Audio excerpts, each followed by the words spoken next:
Hello everybody, it's Dana Sullivan, your Stampin' Chick, here with another Make It Monday! How are you today, my friends? I hope you had a fabulous weekend.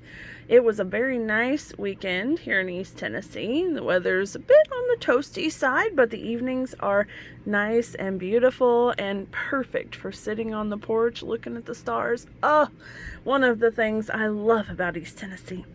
All right, today I have a spooktacular project for you. I can't wait to share it with you. So, okay, I spent some time doing a little bit of the Christmas in July thing, right? But, you know, it's August, and the big man doesn't get his day for 6 months, okay? And there are some occasions in between that we need to talk about, and one of those occasions just happens to be one of my favorite holidays to craft for, and that is Halloween. So with that, I'm going to show you this absolutely fun, fabulous little treat box. You're going to love it. It's quick, simple, easy to do, and makes a fantastic teacher's gift, co-worker's gift, some treats for your kids, and it holds several Lindor truffles. Now, I have 3 in here, but as you can see, there's a little bit of room. I could stash a few more in there if I wanted to, but I think 3 is good. All right, let's get to it, and I'll let you see what we need. First things first, we need our cardstock base to be 9.5 inches by 6 inches, and we're going to do some scoring and cutting on this. You're going to need some designer series paper, and I'm using the new stuff from the holiday catalog called Magic in the Night designer series paper. And you're going to need 2 pieces cut at 1 3/8 by 1 3/8 inch square. You're going to need 1 piece at 2 7/8 by 3 7/8. And then you'll need another piece at 2 5/8 by 3 5/8. And as you can see, these are going to layer just like so. And then these are going to be our side pieces. Now, as you can probably tell, I've already gone ahead and inked around the edges of these 3 pieces, but I wanted to show you when you're talking about projects, something that can absolutely make or break your project is taking the time to ink those edges. As you can see here, this is a softer, more finished looking piece already, and it's just the designer series paper. And this one looks crisp and clean, which has its place, no doubt.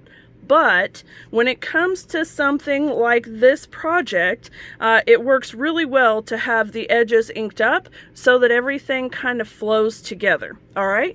So if you've not inked up edges of your paper before, which I'm sure you have, but I use a sponge dauber and just tap it into my ink. And for this one, I'm using the Memento Black. And I'm just going to ink around the edges. Now this is going to soften up the edges of our paper.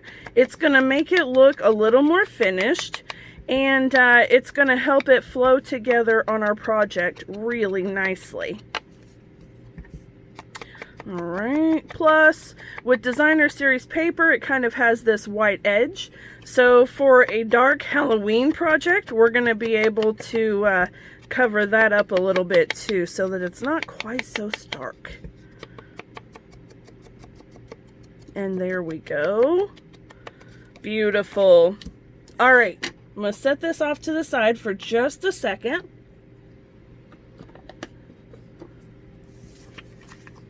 There's those. Now you're also going to need what size is this? This is the 2.5 inch scalloped circle from the Layering Circles, and I used the new black glimmer paper to cut it out, and so that's the background here behind our label.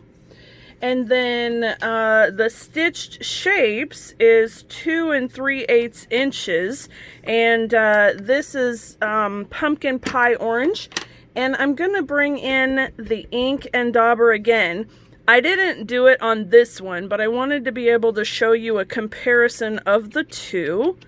because I think in this case either one will look fabulous. But I'd really like to see them compared side by side, wouldn't you?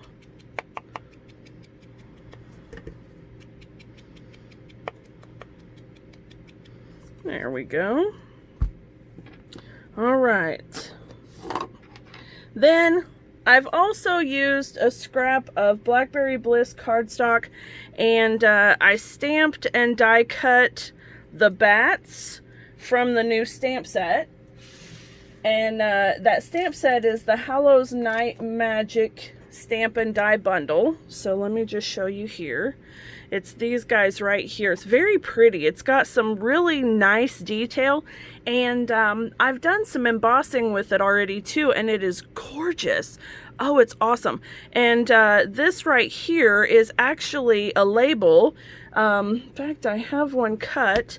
It matches this label. As you can see, it lines up perfectly. This would be fabulous on a gift box. And then the spiders are very cute. This one has a die with it. There's a set of bats, and then a really pretty floral image and leaf that you can die cut. And at first it seems a little out of place, but when you look at the designer series paper, you see where it goes. It coordinates with the paper. Okay, so that's why it's in there. All right. On top of these, you'll need some sort of ribbon or tie or whatever you want to use. This one, and both of these are colored, by the way. They both started out white. This one is, I'm still learning the ribbons. This was a 3-pack of ribbon in the annual catalog, and let me just pull it out because that's going to drive me bonkers. And, you know, if you want to know, you won't be able to know because I didn't know, which is awful. Okay, this one belongs to, that's right, the Flowers for Every Season ribbon combo pack. And then I used Blackberry Bliss Stampin' Blends, and that made this one. Okay, and then this one is that crinkled seam binding ribbon, and I colored it with pumpkin pie, and both of them are the dark color. I love the Stampin' Blends to be able to color our ribbons. You can have a greater variety of colors of ribbon when you do that, which is amazing. All right, let's move this stuff out of the way and let's bring our card base in, and we're going to do some scoring, okay? All right, so the first thing you want to do is put it on the short side because we need to do those score lines first. So what you want to do is score at 1.5 and 4.5 inches. So we'll go 1.5, 4.5, and then we're going to turn it to the long side, and we're going to score at 4 inches all the way through, and 5.5 inches all the way through, and this creates the base of our box. But then we also need our little flaps, so we're going to come over here and score at 2.5 to the first line, and 7 inches to the first line. And then we'll flip it over and do the exact same thing on the other side. So 2.5 and 7. There we go. Now we can get rid of the scoreboard. And we'll do some cutting. The first thing I want to do is get rid of these 4 rectangles on the ends. We don't need them. Also, you'll notice the 3 squares here in the middle. The middle square is going to be straight lines, okay? This is going to make the outside of our edges. But the 2 on either side here, we're going to miter because those are going to be tabs, okay? So if you want to start at the center square and just cut straight up, that'll make your flap for the side. And then we'll go ahead and miter each of the tabs on either side and then cut off the rectangle.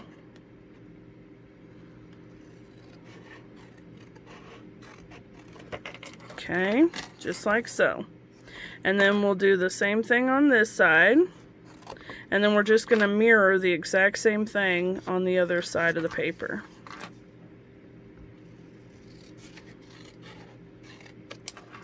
Okay.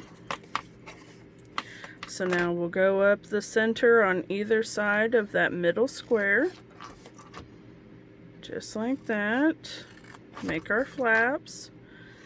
And then come back in and miter the next squares to make our tabs. Cut off the rectangle. Easy peasy. Here we go.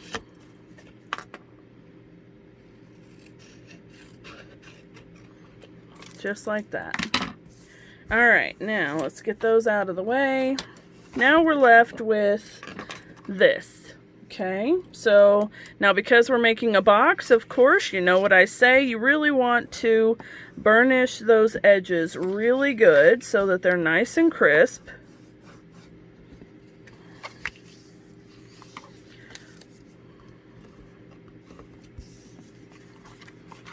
There we go. This is a really, really fun box. It's quick and easy. You can make a lot of them in a short amount of time, and they are absolutely adorable. Okay, now that we've got everything cut and burnished, we're going to go ahead and assemble some things first. It'll just make things a little bit easier. So the first thing I want to do is go ahead and put the paper on the squares on the sides. Now, if you're using directional paper that matters, remember that out is up, okay? As is true for most boxes, out is up. So let's go ahead and bring in our Stampin' Seal. And I'm actually using the Stampin' Seal Plus today. It just happens that's what's sitting next to me here. It's going to work out well because that's what I'm going to use to assemble my box anyway. So, all right, we're just going to line that up just like so. Remember, if you have directional paper, out is up.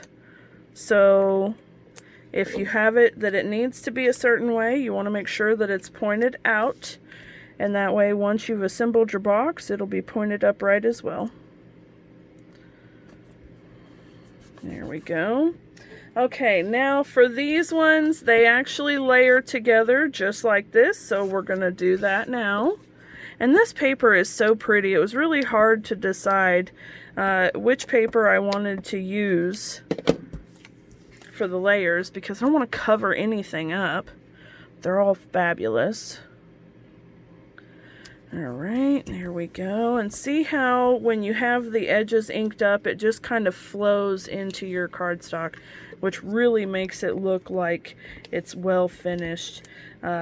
Gives it a nice finished look. Alright, let me just fold that one over. I got it a little too close to the edge there. Alright. Ooh, don't touch. This stuff is super sticky. So you definitely want to make sure that you're firm in your conviction and do not touch it to your paper until you are for sure ready that that's what you want to do. Alright. Now, I can go ahead and put some of this Stampin' Seal Plus on the flaps. And I'm going to go ahead and put it on all 4 of the tabs. Alright, so we'll just do that. There we go. Okay, now if you stand your box up and put your back flaps in first and then your front flaps, and you don't want them to actually touch the bottom because you've mitered, so you want to just kind of put them together until they touch the seam that you've made here, your score line, and then you can take this piece up and it'll line up with your box. Just like so. There we go. That one didn't really. That one didn't really. There we go. And then give it a good press. Now your box is basically assembled. Alright, and then to make the spot for the bow, I just took my hand punch and I lined up the edges of my box and then put the punch in, give it a relative lined up look, squeeze, and there we go. Alright, now for this piece, it is just over 6 inches. I want to say it's about 6.5. And I'm just going to loop it through like so. And then it'll come up like this and I'll tie my bow around it. Alright, so let me do that here. There we go. Now, if you're using a ribbon that likes to do its own thing, which this does, I'm gonna make this little loop already, so that way it's just kind of helping me where I have one hand free to use.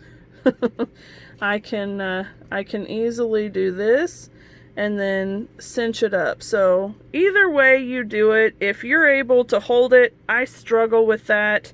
And then when you come down here to cinch it up, if you will scrunch your bigger ribbon and then pull your smaller ribbon, it will help you give a more finished and even look.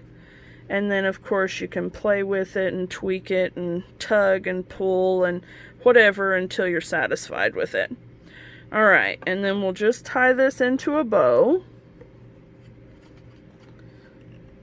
And I always find when I'm doing these on video that they look wonky. In person, when I'm just crafting myself, I can do them without any trouble whatsoever. But when I'm doing a video, it's like, oh hey, you're trying to make this look seamless? Sure, let me help you with that. Okay, there we go. Now I want to separate these just a little bit, so I just give a little tug here and there. And then I'm going to cut them down at a little bit of an angle just to give them a finished look. And then with these, I'll give them a little snip up. There we go. And now that part is done. Now I'm going to use some little orange shreddy paper that I found at the Dollar Tree and poke that in there. That's good. It really doesn't take much. You always think you need more than you really need. It's just a tiny little bit. And then I found these, I think they were caramel. Salted caramel maybe?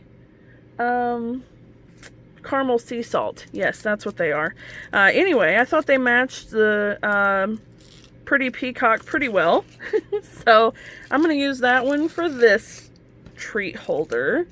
And see, I can fit 3 in there without any trouble whatsoever. And now our box base is done. Let's go ahead and finish it off, shall we? Alright, so what I need is Open If You Dare and the Memento black ink. Stamp, tap, tap, tap, not smush, smush, smush. And right about there. Okay. And then I'm using some of the black dimensionals because this project is dark, so I feel like it hides a little easier than the white one does. So let's just put a few dimensionals here.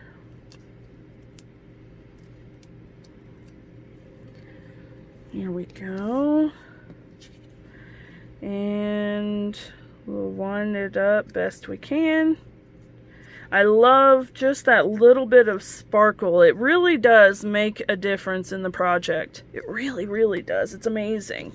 Okay, and then we're going to bring our bats in. One thing I want to do with the bats is take the bone folder, and if you just give it a slight little curl, and I'm really not putting any pressure, just the slightest little bit, it gives it some dimension and helps it pop off of your project just a little better.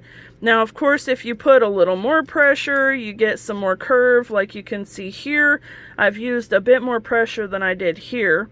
And I like that, so I'm going to go ahead and give it a little bit more on that side and then finagle it how I want. I like that. So let's grab a mini dimensional for this guy and a regular dimensional for this guy. Here we go. And I'm going to put him on first because I'm basically just trying to fill in this space. So I want him to go kind of like this, and maybe I shouldn't say him, maybe it's a her, maybe this is mama and this is the baby. All right, here we go. And then this little fella can go right there just like that. Very nice. Very, very nice. All right, now I'm also going to need to put some dimensionals on the back of this because I want to attach it to the project with the dimensionals. So let's go ahead and do that. There we go.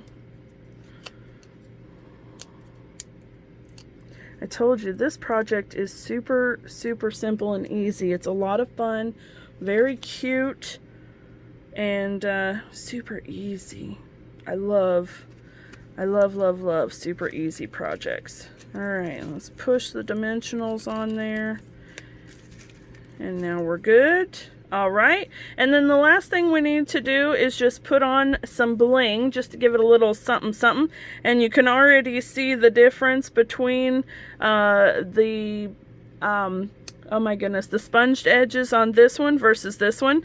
And let's get the bling on there first, but I honestly think that I like this without the sponged edges better than with the sponge edges. So that's pretty cool. I'm using the Holiday Rhinestone Basic Jewels, and I'm bringing those Stampin' Blends back in because this is, it's probably supposed to be pumpkin pie. I can't recall.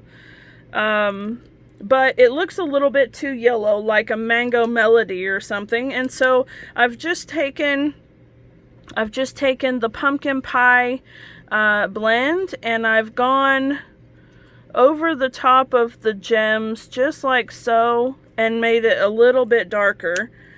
And then on the Blackberry Bliss, I tried it with the red, and it made it a darker red, actually a beautiful, beautiful crimson color, but it wasn't the same as Blackberry Bliss. However, when I put it over the sapphire colored ones, I got this really deep, rich blackberry color. So let me just hold these up here so maybe you can see.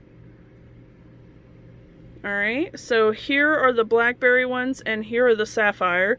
And then here are the pumpkin pie ones and the other yellow ones. You can see they're just a little bit darker and it makes them match that much better. Let's take your pick tool, and we're going to put the pumpkin pie one right there. And then 2 of these small blackberry ones right here.